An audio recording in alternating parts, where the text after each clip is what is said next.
Today, we are holding space for the lyrics of Defying Gravity. Oh, Oh, whoa! Yeah. Yeah.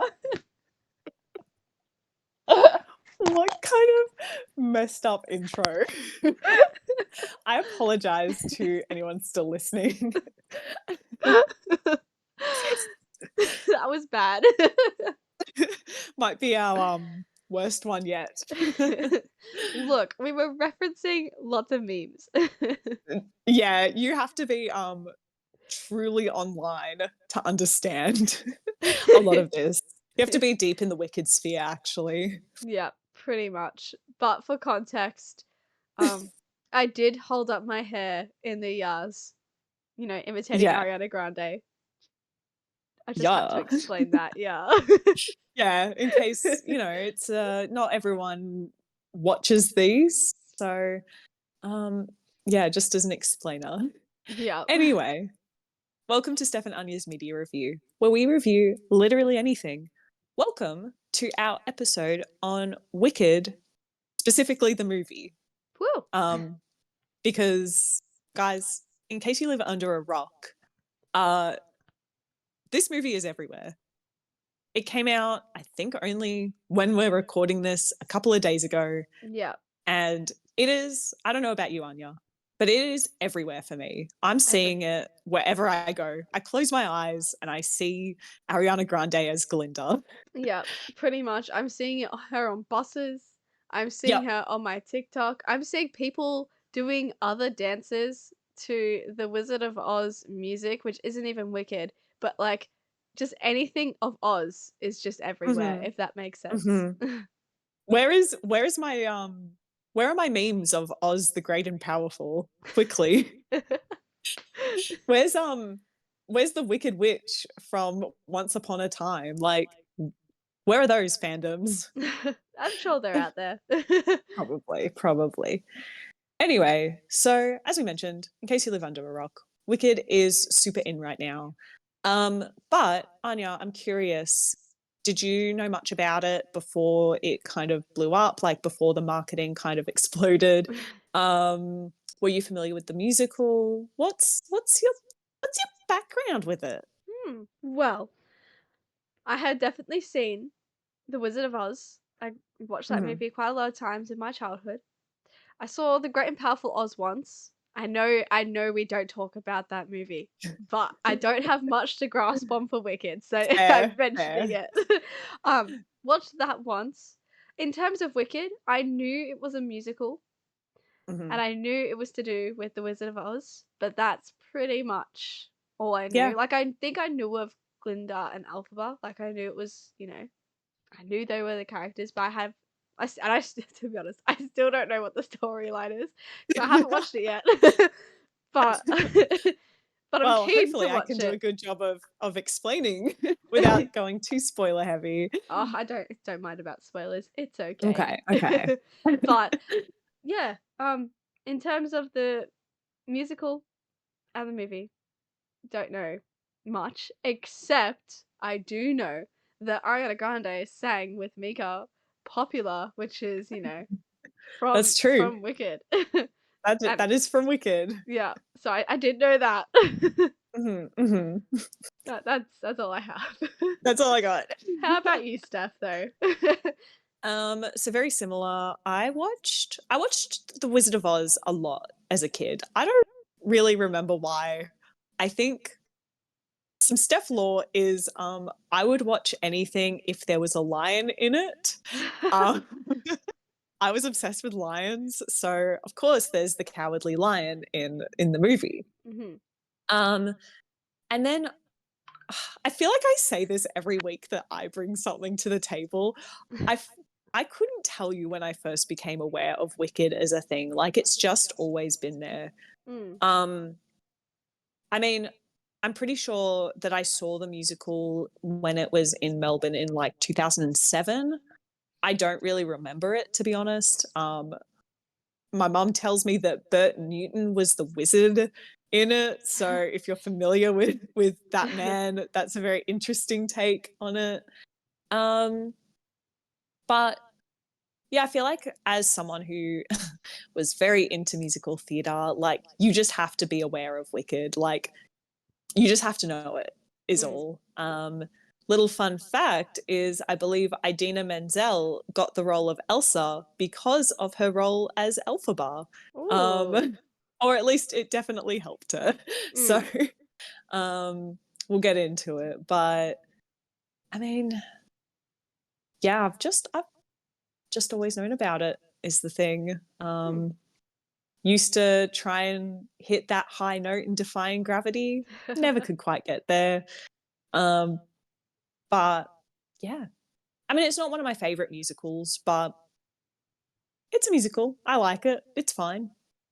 But There you obviously, go. we are covering the movie specifically today. Mm. So to kind of kick us off, I thought I'd do like a quick little summary of, I guess, Wicked and what I mean. Context as well. I'm yet to see the movie, so I'm gonna go off of what is basically Act One of the musical because that's talking to people. That's what I've heard is this part one, and then part two will be more in line with Act Two, which I think makes sense, even though the movie is the same length as the full musical. I'm so curious to know what they have changed, but without further ado, let me jump right into it. Yay. So basically, Elphaba is our leading character. She is a she's green. We'll say it. She's green. Mhm. And that is essentially because her mother was date raped by a mysterious man. Oh. Um, and he basically like had her drink this elixir that was green, and that's why she came out green. Um, and basically the dad is not the nicest to Elphaba, but they progress. She has a sister called Nessa Rose, who is disabled, and the two of them go to this school called Shiz, um, which is where, first of all, Elphaba kind of reveals that she has these powers, these innate abilities to manipulate her surroundings, I suppose.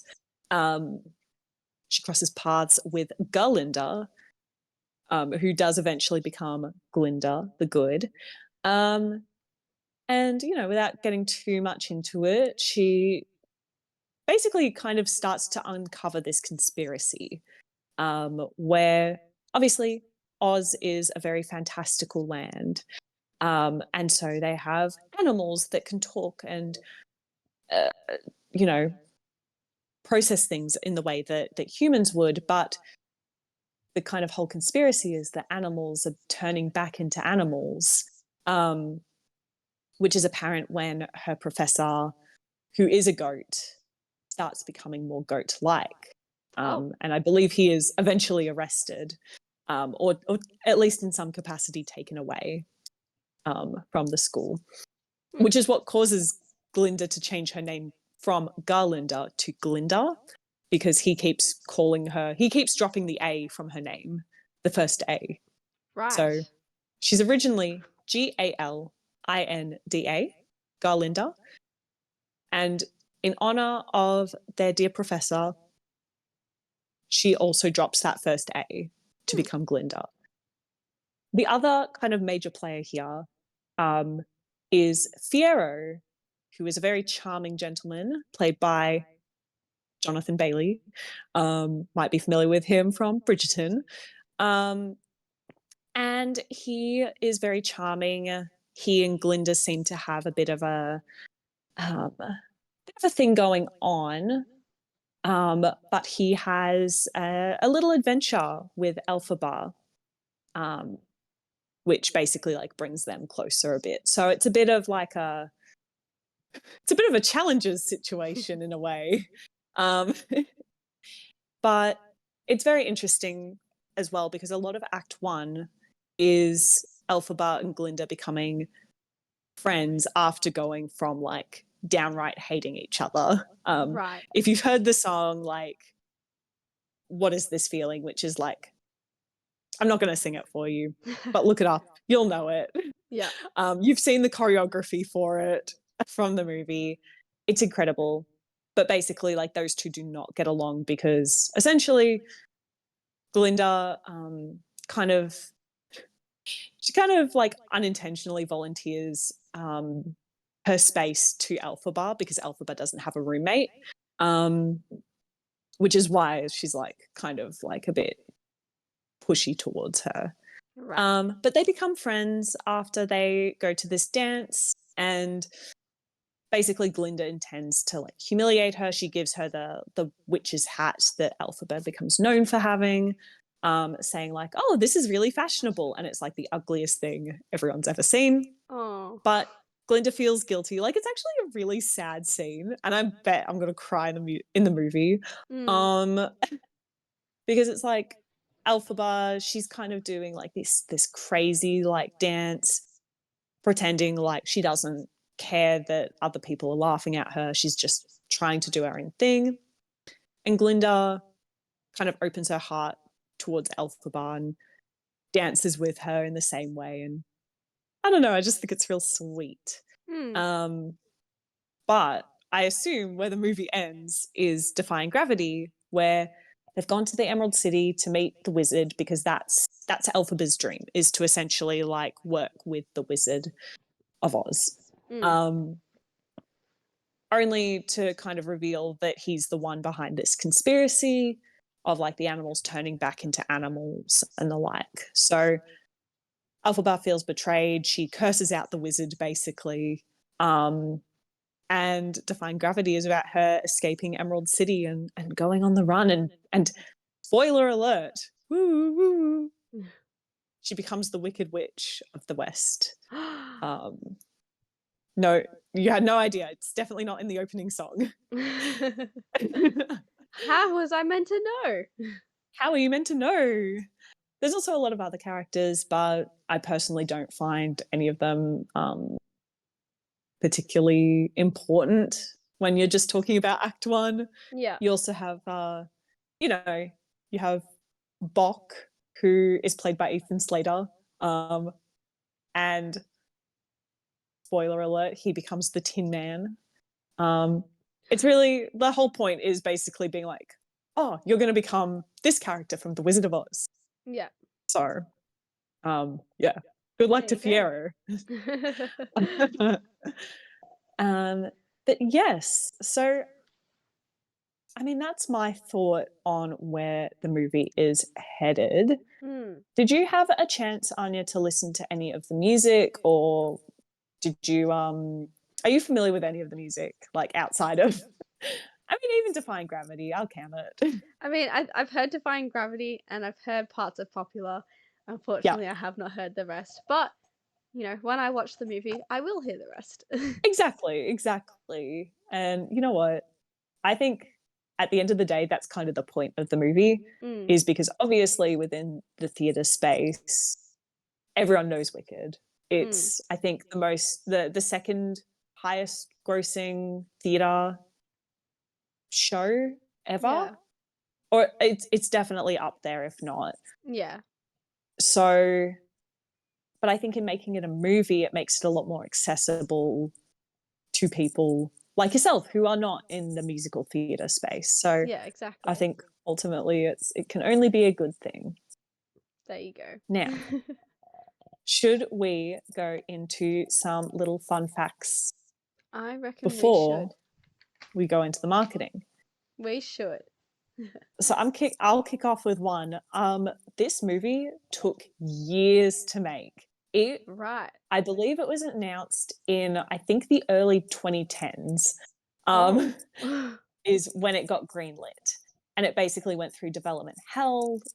It's like cycled through director. I think at one point Lady Gaga was meant to perform as I don't remember if it was Elphaba or Glinda, one of the two leads. Wow. Before that director was taken off the project, and it eventually landed with John M. Chu, who obviously seems super passionate about this project, and bringing it to fruition. So I think that's really incredible.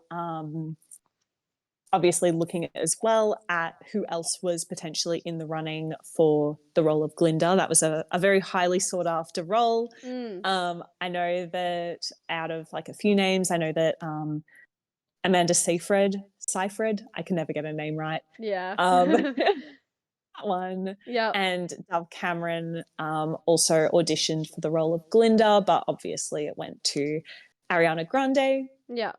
which I personally think, based on what I've heard, is like such a spot on choice. I Mm, wasn't sure about her, I'll say, but she's like such an amazing singer.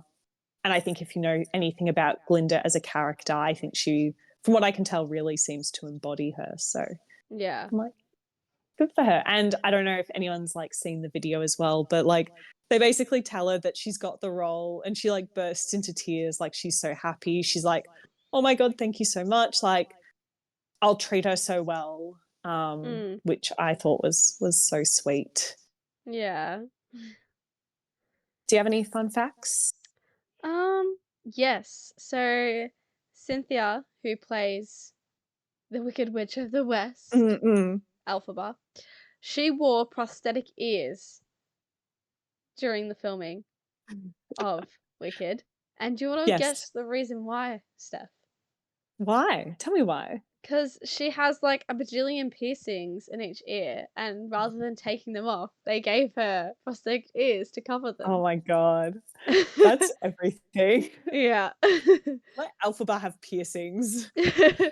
um, and then as well as that, um, they went through like a bajillion like different shades of green to get like the right green Mm. for like this her skin tone, and they ended up using like yellow undertones, I think, to make the green. And then with the costumes, anything that had like any kind of see-through material, they meant like matched the material to like what her skin tone looked like, so they didn't have to paint, all Oh, of her every amazing. time. But Yeah. apparently, she spent like more than 4 hours each day in the chair just to put the makeup on. And then Yeah. she had to use a very specific makeup remover to remove the green, which took like 45 minutes to an hour after My filming God. each day. That poor woman. That poor But woman. she is very prolific in the theater scene. So she probably like it may have been annoying, but Yeah, if you think about it and it's like such a passion project, like you would sit through it. Like you would you'd sit be through like, it. yeah, I'll put up with this. I also Okay. have another fact on Cynthia Oh, yeah. as well. She actually did all of her own stunts. Um, Yeah. which I thought was so cool. Do you have this as well? I did read it, but I did not write it down. All good, all good. I think it's particularly apparent, obviously in Defying Gravity, where I mean, I don't know how to describe it. She's jumping all over the place, Yeah. um, and she's like suited up in a harness. And I think coming onto this role, she made it very clear, like she wanted to do her own stunts. Like it's all live singing to begin with as well. So it's like you think about it, she's got to act, sing, and then also be like kind of holding herself up in the air and controlling those movements, Mm. especially as she's like kind of falling a little bit, only to kind of even out as she's flying on her broomstick. Like, I think that's so impressive, to be honest. Yeah. And it really shows, like, again, just how passionate she is for this project. Hmm. Yeah, that's actually really cool. I have some more production facts, Hmm. and specifically about set design. So, they tried to use as minimal or zero CGI in the like set design. They tried to make everything as real as possible. So, for the Munchkin village specifically, they had planted 9 million tulips Hmm. to create the Mum- Munchkin village. So I just like short circuited there. And they also built it completely from scratch, and they also built Shiz University and Emerald City from scratch. And the Hmm. train they take to Emerald City was a real train that they like outfitted with like a custom Yep. clothing, I guess, or like, outside of the train. Yeah. which is Crazy. so cool. It's so cool. So yeah, I think that's More movies need to do that, to be they do. honest, is just minimize the usage of CG Yeah. and build use practical sets, please and thank you. It Please and makes a thank you. difference. And it makes the actors actually able to act with something Yeah, exactly. as well. So And it not just feels like more tactile for them as well as us as an audience. yeah. But yeah, that's I think that's all my facts. Love it. Um, well, this is the biggest part of the episode. Yes. Shall we jump into the marketing? Because, Absolutely. oh dear Lord, there is a lot.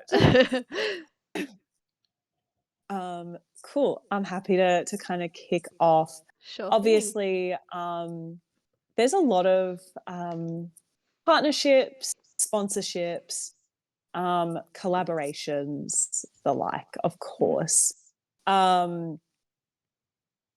Which obviously kind of makes sense, I think, because you're kind of appealing to,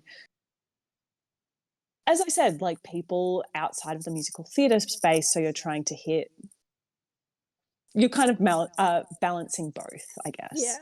Um, Outside of that is obviously looking at Barbie. There's been a lot of comparisons, especially with Wicked and Gladiator 2 releasing on the same day. There's obviously a lot of comparisons between that and the Barbenheimer phenomena. Mm. Um, so the goal was basically to kind of, yeah, again, tap into the different like generational groups in the way that Barbie did. Mm. Um, so in terms of like other collaborations, it's all like fashion, a lot of clothing brands, particularly high end ones, which I found really interesting, were kind of Wicked centric. You obviously have as well the green and the pink Mm. represent. Hey. um, as kind of like a core part of their branding as well. It can really go either way.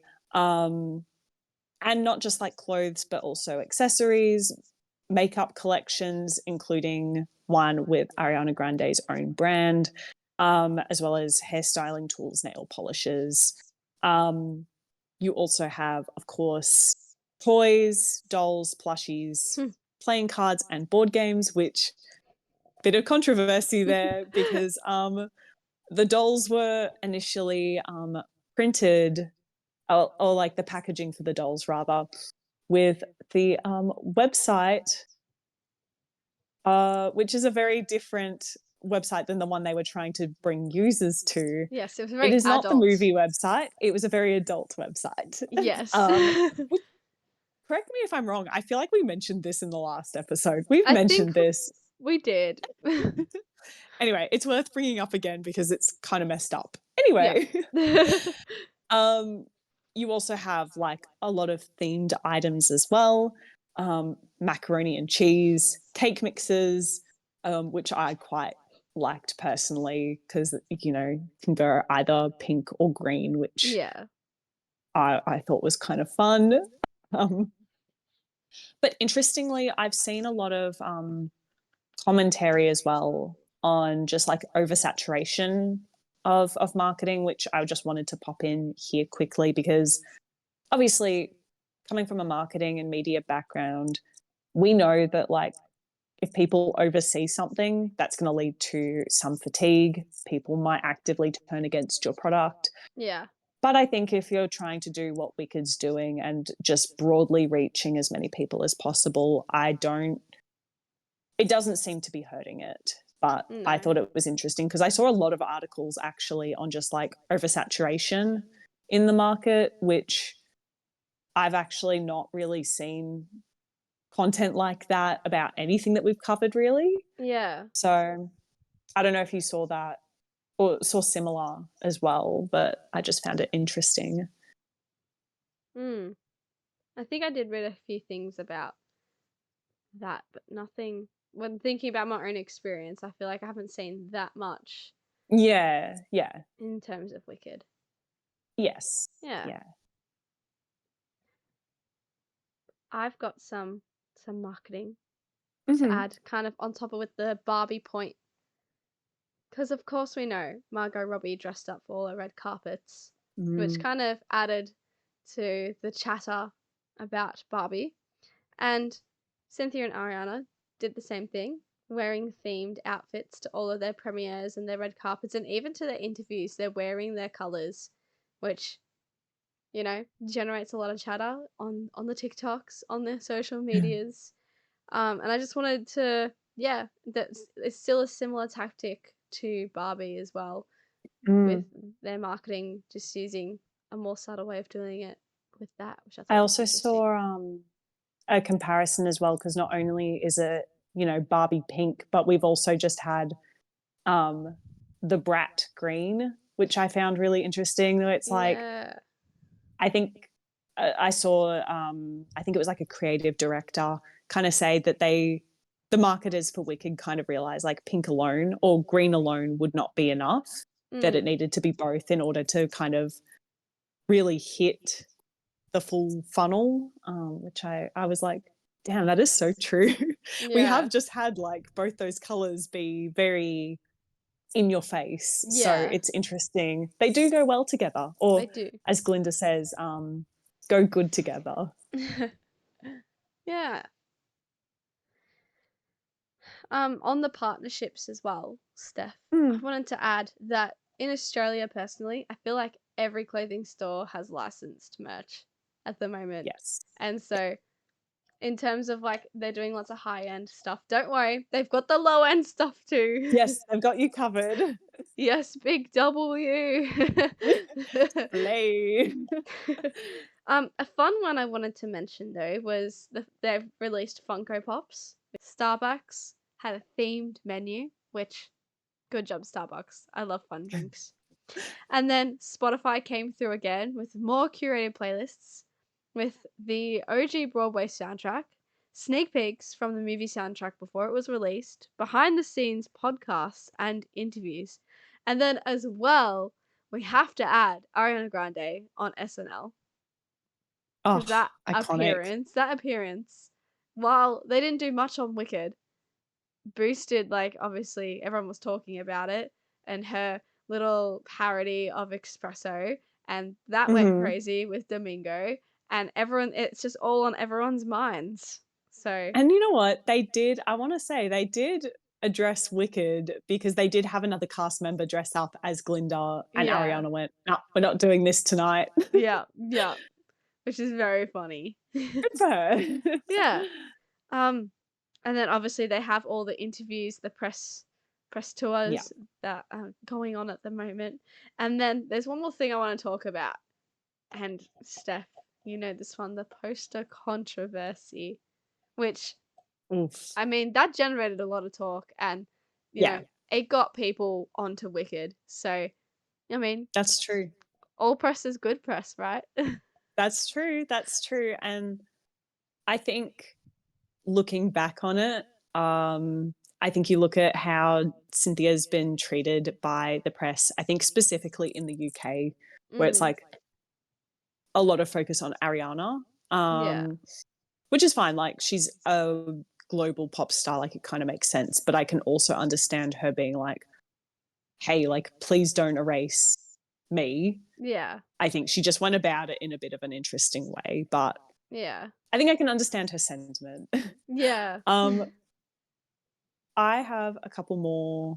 I have another controversy that I want to mention. Go Um, ahead. I don't know if you heard about the screening with the Kardashians. I did. They all wore matching pajamas. I saw this, but I Yes, don't know about the yes. controversy, so tell me all about So it. it was hosted by Universal, so it was very official. Mhm. And it was a private screening a month before the film opened. Mhm. And it was actually the first time that the two leads had actually seen the film in full together. Right. So it was a big deal. Um, so hosted at Kim Kardashian's house. As you said, they had matching pajamas, themed drinks, and they also had a green carpet. So it became like a very official event, which is obviously not ideal because a lot of people have some pretty strong feelings about the Kardashians, which fair enough. I Yeah. can understand if you're put off by that. I personally didn't mind it because no, it's fun. Um, but they also know the marketers also know that the Kardashians have a lot of star power themselves. Yeah. So I think in order to reach maybe the demo that watches the Kardashians or engages with Kardashian based content, that was their way of trying to get that Yeah. demo as well. Um, and like they're huge celebrities, they've influenced culture, they've influenced people's lives. Like the I would argue they're some of the biggest influencers Oh, in definitely. social media history. Like Definitely. and Wicked kind of wanted in on that, Yeah, which I can 100%. understand. I feel like Um, I feel like some people probably were just salty because the Kardashians saw the movie early. And yeah, I'm also probably. just like, fame and money, get that for people. Yes, indeed, indeed. Yeah. Um, but I wanted to kind of go back to, I guess, like the musical versus the movie, because I have a very Mhm. interesting quote here from Adele, Oh, famous singer Adele, which I saw on Instagram just about like half an hour before we started recording, and I was like, oh, this is very interesting. interesting. So I'm gonna quote her. Um, I really don't like musicals and don't judge me. I think it's an art. I think it's a craft. I think it's absolutely phenomenal. It just doesn't do anything for me. But whatever this wicked press campaign is going on, I am gagged to see it, which is absolutely crazy because I didn't like the musical itself. I don't like any musicals, but it's working. Their marketing campaign has worked. It has worked on me. So Dang. I was like, damn, even Adele was influenced. I um, love that. I was like, far out, slay. All right, Yeah. I'm gagged to see it too. And even like an endorsement like that, like someone like Adele who does have like a lot of staying power in her own right, Mm, that's it's just like a huge circle of influences influencing other people.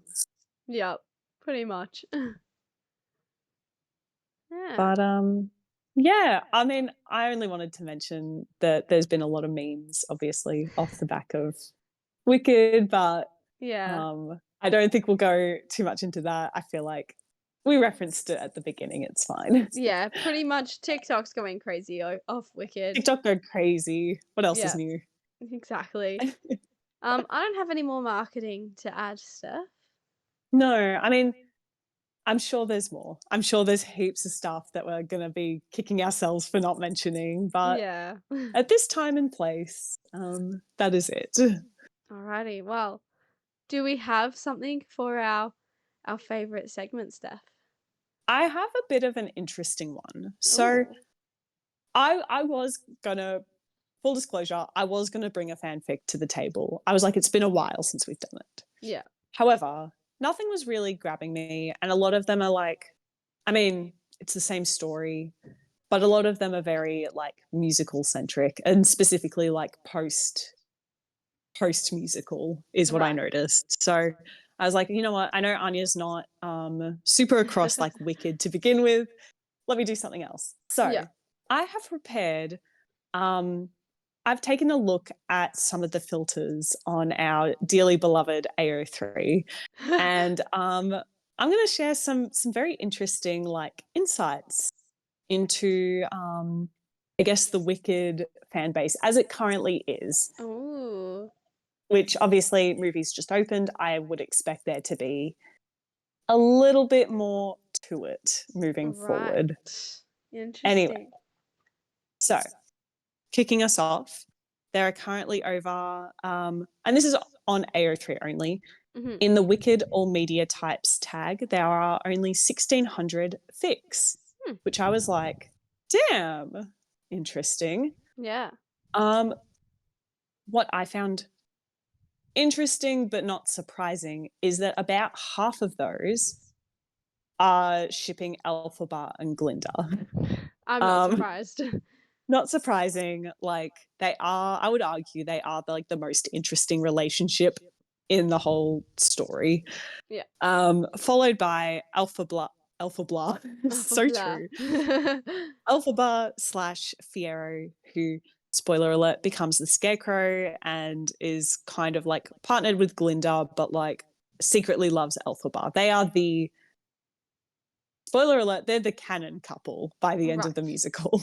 Right. So that's also not surprising. But it's a crazy difference between the volume of fics because Alphaba slash Glinda has 815 Oof. tagged fics. Alphaba slash Fiero has 382. And that's the second most popular pairing. Wow, I love it. Um, following that is Alphaba and Glinda.